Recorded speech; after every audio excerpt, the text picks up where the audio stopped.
Hey, good morning to you. Welcome back to the Morning Minute Meditation. So glad that you've dropped by to join us today. I appreciate every day when you come by and spend a moment or two of your time with us.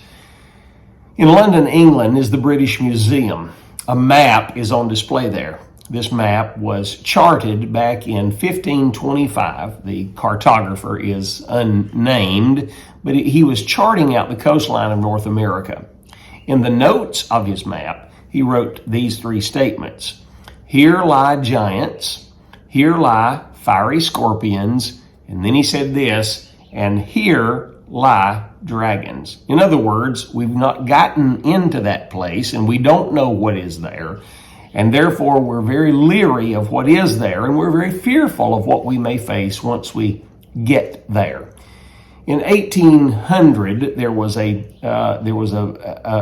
British explorer by the name of Sir John Franklin who had gotten to America. America had won her independence by this time.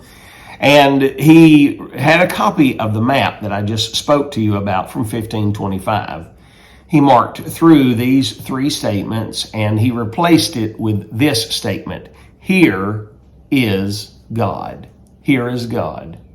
Now let's consider that just for a minute. The cartographer from 1525 was fearing the unknown.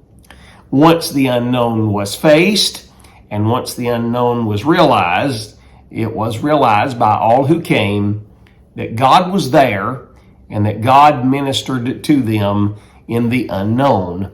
Is that not really how we approach the unknown in our life? The unknown is fearful, and the unknown is unnerving. The unknown brings an anxiety and an angst about it because we really like to have light where we're going. But darkness oftentimes seems to be our way.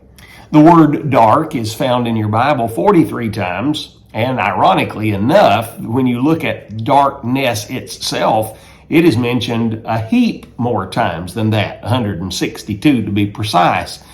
Darkness is something that the child of God is going to have to face in his or her life. Why would that be? Because you'll never know how to live on faith until you're placing your footsteps in the dark by faith and trying to follow and track God in dark places in your life. Job, who was a man that dealt with a lot of darkness, used the word darkness to describe his plight and situation 28 times in the 42 chapters of the book of Job. Nearly every other chapter, he uses the word darkness dealing with his situation. He didn't know what God was doing, but God was up to something that was great in the life of Job. He just couldn't see it at the time because of the darkness that has clouded his mind. And that really is where humanity is when we are saved with the grace of God, trying to follow God. God is going to place us in darkness for the purpose of doing great things in our life. Now, never forget the fact that it did not say that the morning and the evening were the first day, but the evening and the morning were the first day. In other words, God does what he's going to do in the evening and then reveals it in the dawning of the daylights of our life.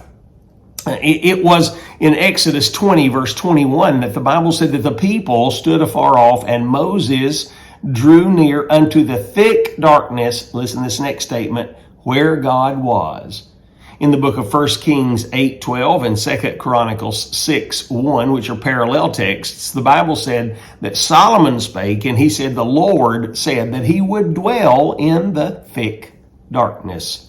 Psalm 18:11, the Bible said he made darkness. God made darkness his secret place, his pavilion round about him were dark waters and thick clouds of the sky.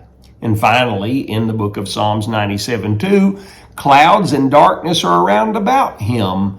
God dwells in the darkness. Hey, when you're fumbling around in the darkness, don't be surprised if you bump into God.